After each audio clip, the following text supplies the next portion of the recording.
A very warm morning, good morning to all of you. Thank you, Raghu, for your very generous remarks. Mr. Ramaswamy, Mr. Jaideep Shah, President and Vice President of the Institute, Mr. Rajendra Kumar, who's actually instrumental in bringing together this wonderful conference in Chennai, which, as he very nicely informed me, is the intellectual capital of India. I didn't know that, Rajendra ji, till this morning, and I can see that huge sea of intellectual faces in front of me. Raghu, thank you for your very generous remarks, though I don't know whether it's a very great thing to call a parliamentarian eminent, and being in politics is something which many people here are not going to find very attractive or very nice. So we are a very discredited community right now. But even in the circumstances, I personally am a votary of larger participation by professionals in public life. And towards that end, I've been trying to play a little bit of a role. But I think your remarks are a little more generous than we deserve these days. Distinguished members of the profession who have come from all over the world. I was reading the list of invitees and speakers, and I find many countries are represented here today. I had the privilege of meeting some distinguished chartered accountants before I came into this hall. A very warm welcome to India to all of you, and I'm sure you'll take back fond memories both of this wonderful conference, the deliberations of this conference, and of India. And my colleague chartered accountants, ladies and gentlemen. Very few ladies in the audience today. I thought there were more chartered accountant ladies than I can see over here. So probably we need that's another inequality in society that we need to set right, apart from financial inclusion. Well, fortunately, Ramaswamy ji sent me the details of today's program while I was at Kovalam with my family. I was actually taking a couple of days off, and I suddenly get Ramaswamy's mail telling me that you have to be here on the 7th. And I said, hey, you talked to me a month ago, and I have removed it from my calendar because I didn't get any intimation if the program still stands. And he said, no, once the chartered accountants decide something, we stick to it, and we don't need to send you a reminder. You're our colleague chartered accountant. So I said, that's fine, but I don't have a jacket to come and talk to all my colleagues over here. So he said, we don't mind. And I was actually, I would have otherwise been here in my jeans and t-shirt, because that's the only clothes I had. But fortunately, I had some party meetings in Kerala at Kottayam, and therefore I had this dress, so I decided, let me change my avatar and come like a true politician and address you over here. So pardon me for being in a very political dress here. But I'm usually as much suited, booted like all of you. That's my professional dress, except when I'm in Parliament, where they somehow don't seem to like us professionals being nattily dressed. So there you have to change into uniform more suitable for that place. Well, I put together a few thoughts in the morning when I landed in Chennai. I was just trying to think what really is happening in our country. We talk of huge growth, we talk of 8%, 9% growth. We say we are one of these fastest emerging economies in the world. Growth numbers seem to be falling this year. But on an overall basis, if you see the last decade or 2 decades, India has been a great story. Great growth numbers, huge businesses flourishing in the country. Our profession has been doing well in the last few years. But what does this growth story mean for the country? Has it really reached larger sections of society across rural India, across the underprivileged sections of this country? That's a question that's been agitating everybody's minds. I think it has been agitating my mind a lot, that whether this growth story is really sustainable, whether this growth is really reaching out to the people at large. And if you go to see this 8-9% growth, does it really reflect the well-being of the common man, the well-being of Indian society? And then when I look deeper into it, I find that the growth probably of 1 or 2% of society, which may include some of us sitting here, maybe 60, 70, 80% a year. with inflation at 10%, 9%, and with the kind of asset story that we have in India, I think probably a small section of the country is growing at 60, 70% every year. You may have a 10, 20% of the population, the middle class, that may be growing at 10, 15, 17% a year. But then we still have a large section of India, which in my view would comprise at least 70% of India, which in this era of rapid growth, rapid development, is actually degrowing. I'm not even saying they are growing at smaller percentages. I suspect they are degrowing. And my logic is very simple. The assets of very large sections of India are probably a thatched roof over their head. Fortunately, with fabric becoming cheaper, garments becoming cheaper, we don't have a problem of clothes now as much in this country. So they'll have a set or two of clothes, a cow or buffalo tied into their thatched roof, 10 or 12 utensils in which they manage to cook whatever little food grains they have. And that's all. That's their asset base.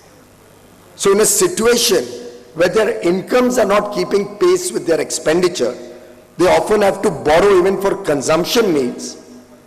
Assets are so meager that with inflation at 8-10%, the real value of their assets is actually reducing. We have a situation where large parts of India are completely out of the purview of this growth story. And that section of society, ladies and gentlemen, is something you and I need to be seriously concerned about. It's not the job of government alone, it's not the job of policy makers alone. I think it's a national priority that we will have to set for all of us to address this problem, to address the wide income and asset inequality and disparity that we face in this country today.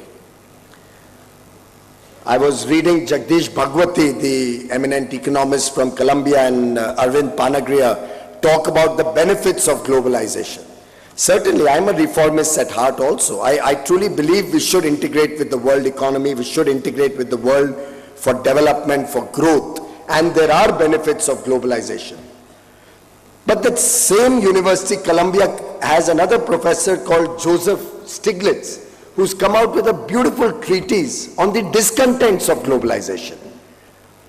And mind you, friends, this is a very serious situation developing in our backyard.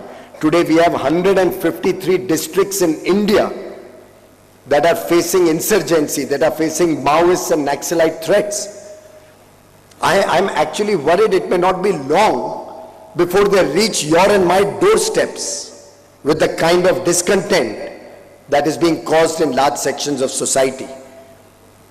You still have malnutrition, you still have people without jobs, you still have people going hungry, and then you have farmers committing suicide.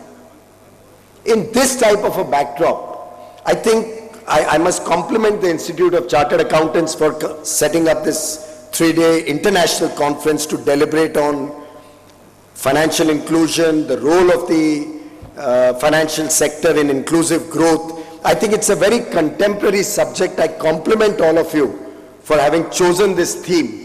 And I'm sure the deliberations over yesterday, today, and tomorrow will lead to some path-breaking initiatives, some path-breaking thoughts that we could take forward, both in the policy domain, in government or at the political level, and in the professional domain which all of you represent. We have a country with rising aspirations. There's been a lot of influx of cheap goods in the country. Consumerism is growing. But with communication having reached large sections of the country, telecom, television, road, rail and air connectivity, I think the aspirations of India are quite high right now. India is now an aspirational society. The youth of India want more. The youth of India want to be a part of the world. The youth of India are looking for something different. And I think that's where the challenge before policymakers and the challenge before all of us, to look for balanced growth, to look for development which cuts across all boundaries, the rural-urban divide, the rich-poor divide. I think these barriers will have to be addressed, these barriers will have to be broken, if at all we are to look at a brighter future for our country. But then this balanced growth cannot be forced down upon people. It's not as if banks and insurance companies only are responsible for financial inclusion. It's not as if our job is only audit and accounting, and beyond that it's the politician's job and the government's job. I think it's time we as professionals, we as citizens of this country, we as people with a patriotic or a national fervor within ourselves, start putting our heart where this problem is. We'll have to be more concerned, we'll have to be more caring.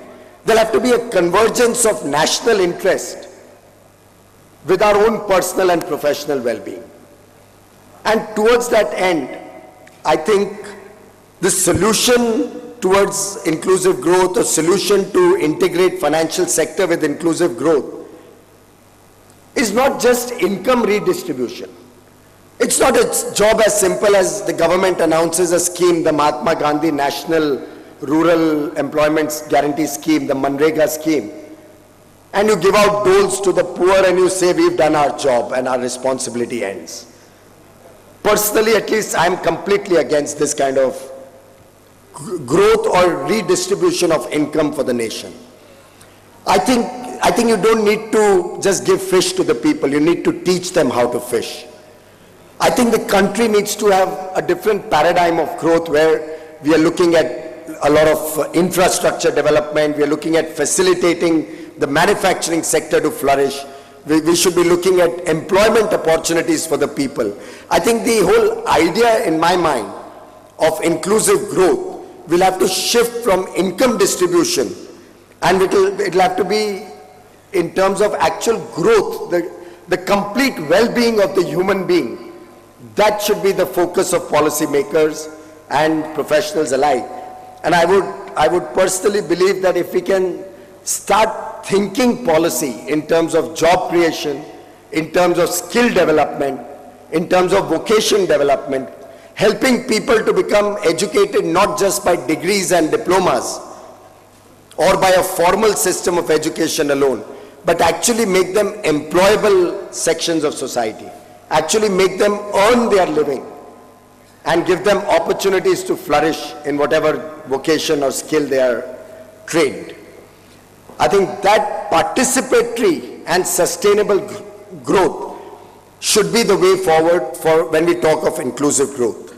And clearly, inclusive growth is the mantra of present-day policymakers. What does inclusive growth really mean? Basically, two words, inclusive and growth.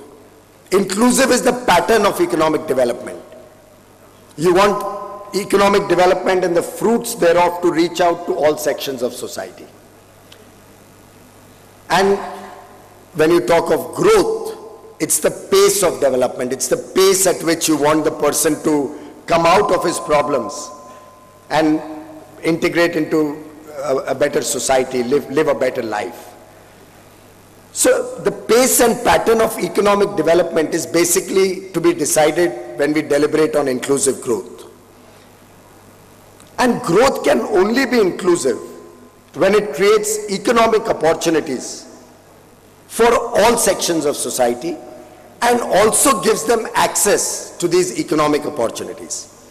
Does every part of society get an opportunity, whether it is good education, whether it is good quality healthcare, whether it is being a part of the society where he lives in that I'm alluding to the societal problems that we have in terms of caste and in terms of some of the evils of our society which we have not yet overcome fully. So in every respect, I think it's not just poverty reduction that we are looking of, it's complete human development that the country, that the nation urges for its weaker sections. I think this growth pattern in our country needs to be completely reviewed, needs to be reoriented. And here we are not talking of the typical isms of socialism or communism or anything. It's not that we are talking of making the rich poorer and distributing that down to the weaker sections of society. I don't think any of us in our right mind is talking about that. But it's the unbridled capitalism where everything that we do revolves around a profit motive. That is the one which we have to watch out for. We take the example of mining. Mining in our country traditionally has been an area where the actual miners have been a depraved lot. They've suffered like anything, which led to the nationalization of the mines, though that was not a solution. Probably the solution became worse than the cure. And the situation of the miners became worse going forward. So what we need in this country is growth, rapid growth, but the fruits of that growth actually being a little more evenly divided, reaching out to larger sections. We are today at the cusp of a development explosion. The world is looking at China and India. Raghu mentioned that before I came. It's a great story, but then can we afford development which is lopsided, development which eats at the very fabric of our society? China is facing problems. They are facing sustainability problems right now. The kind of rapid pace of growth, where again wealth got concentrated in a few hands. We saw large amounts of corruption and scandals coming out of the Chinese closet. And currently they are in the midst of facing serious ecological problems. I think when we in India, as policy makers, policy planners, plan our growth, we will have to look at how we can integrate all parts of human existence, whether it is economic, whether it is social, whether it's family values and culture, whether it's the ecology and the environment. I think all of these need to be integrated together. And inclusive growth would mean including all aspects of human existence and reaching out to all sections of society in equal measure. That, to my mind, is what should be the focus of inclusive growth.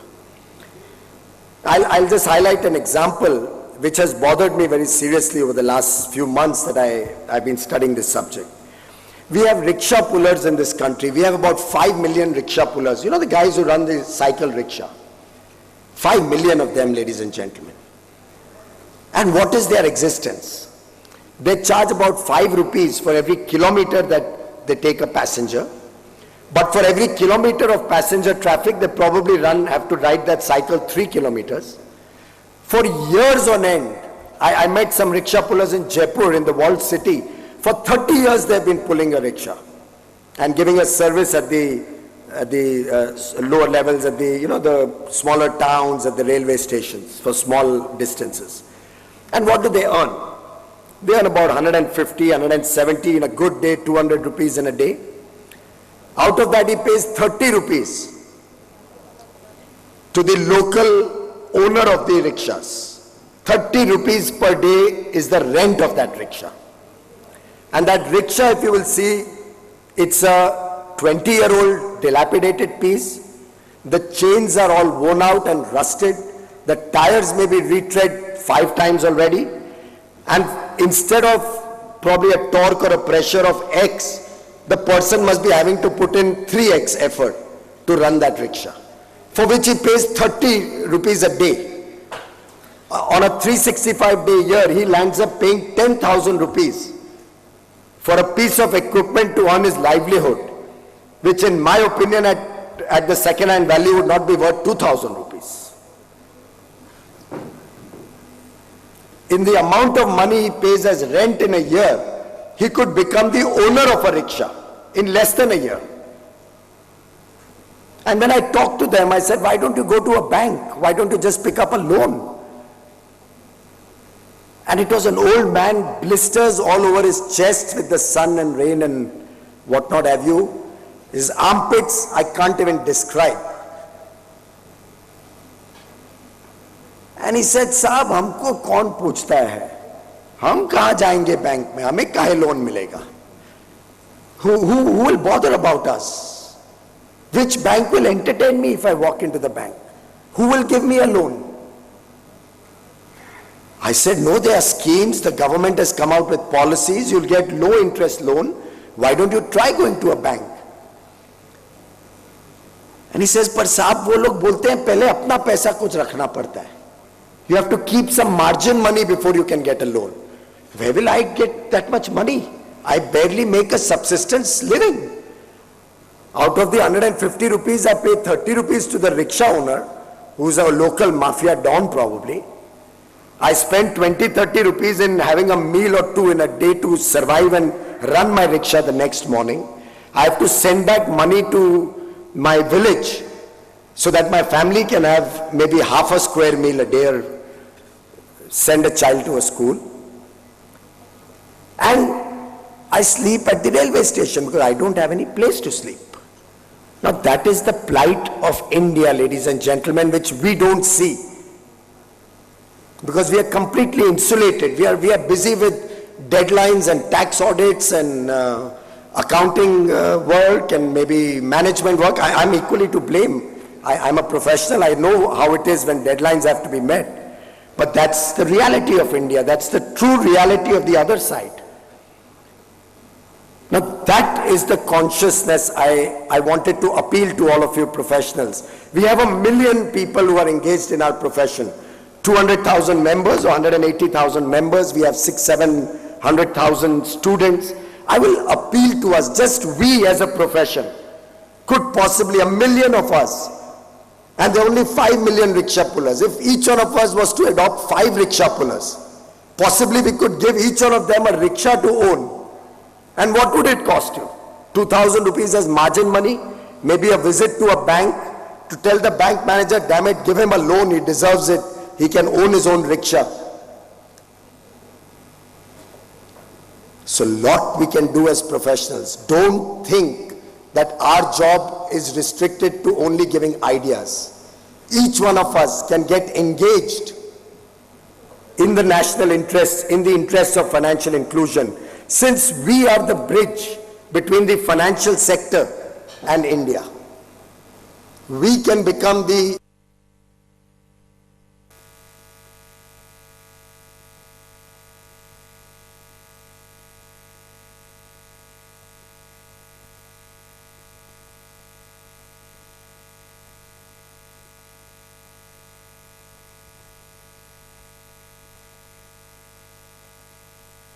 Ramaswamy, you can tell me when you want me to wind up, because politicians and the mic, it's the worst combination. They'll never let go.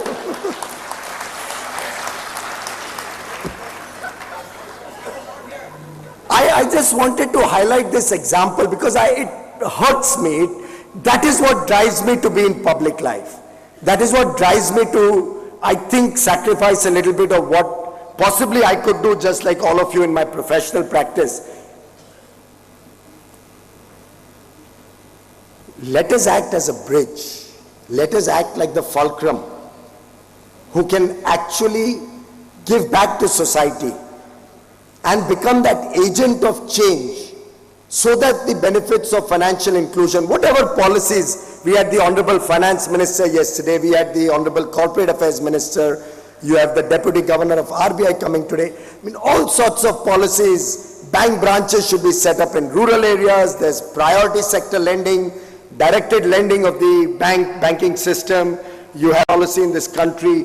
Insurance should reach out to the poor people. Pension funds should be created for the poor man.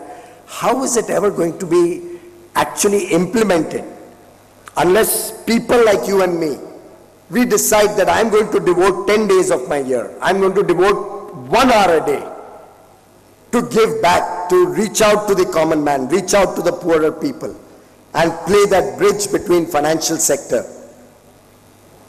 and add my might to truly making this country or integrating this country through financial inclusion. I think a lot we can do as professionals. There are, of course, the financial intermediaries like banks, insurance companies, pension funds, all of them can only attack the supply side of the problem. Every problem, as we all economists know, has a supply and demand side. The demand is huge, it's humongous. Supply is there in trickles, a lot of it wasted and misused, a lot of corruption in the system very often. Problem is to integrate the supply and demand.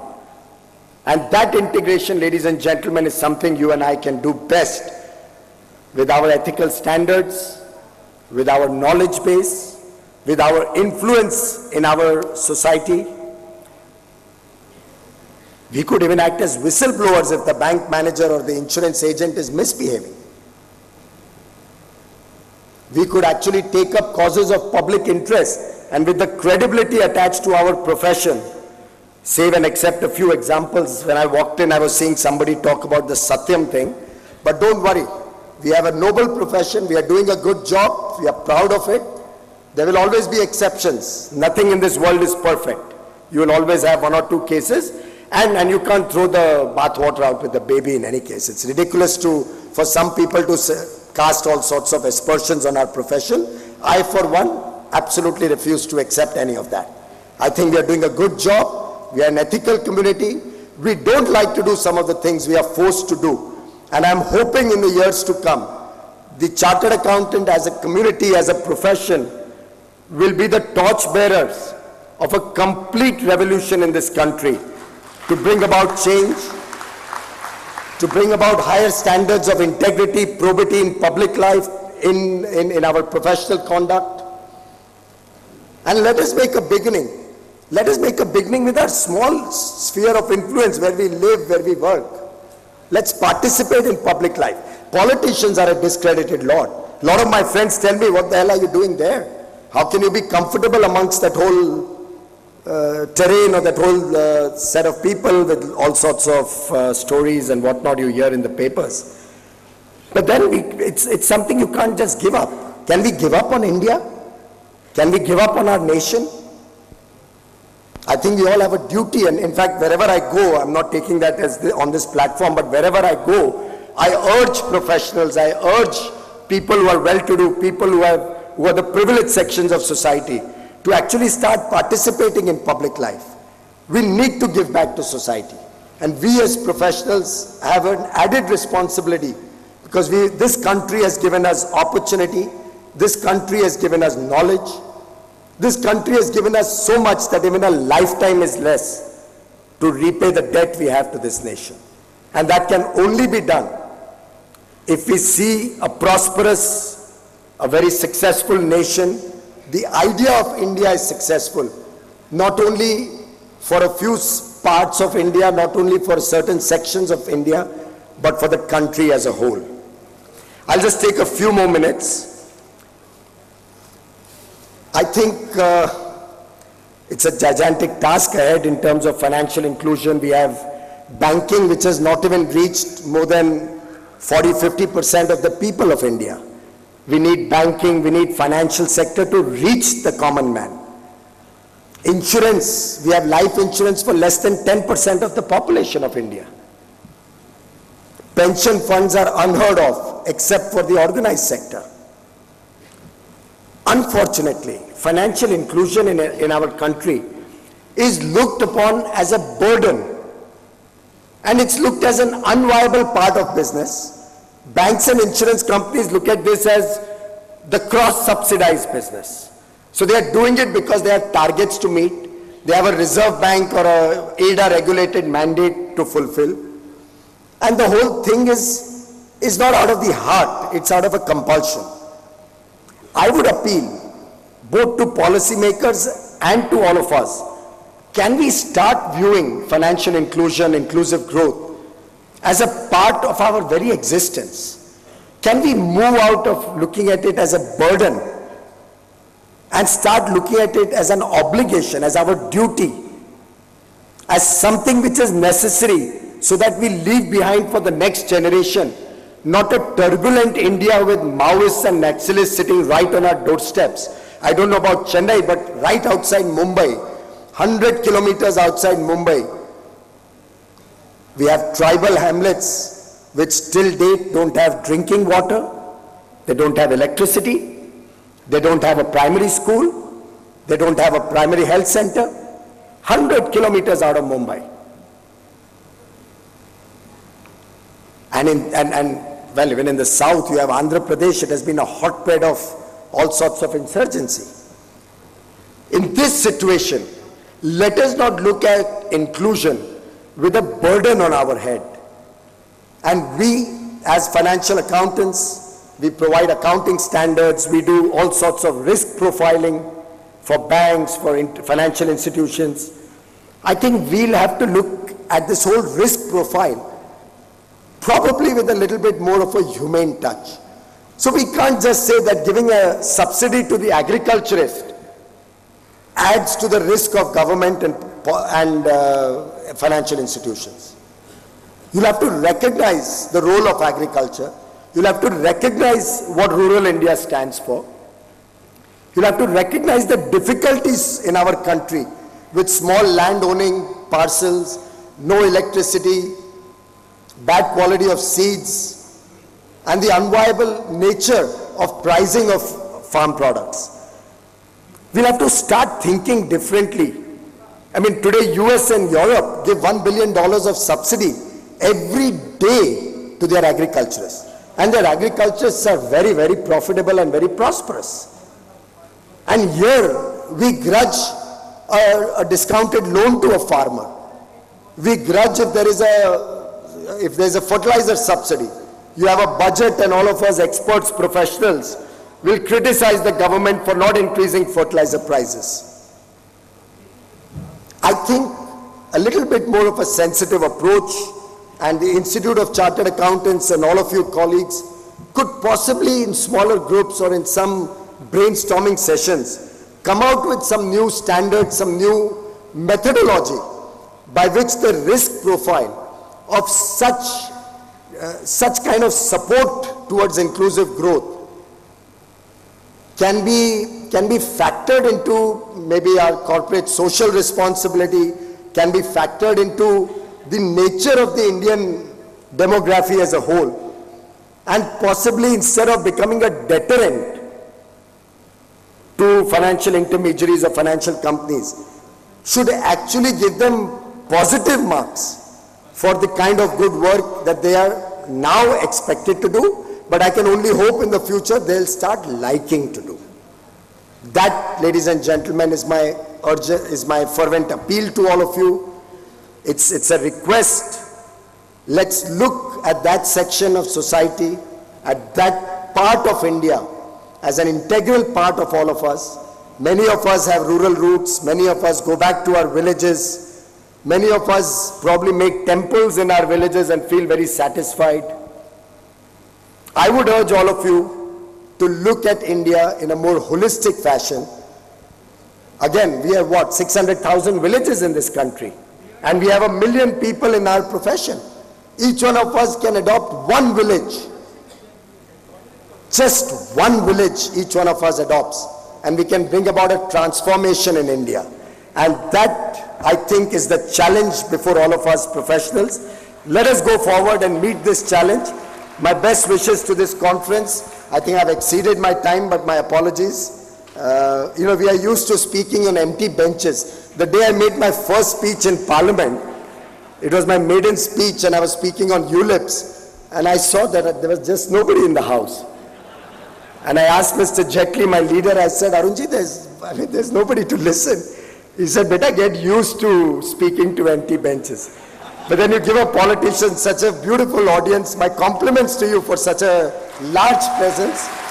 I thought I'll make my point to you. Thank you so much. Thank you so much for your attention. Good day.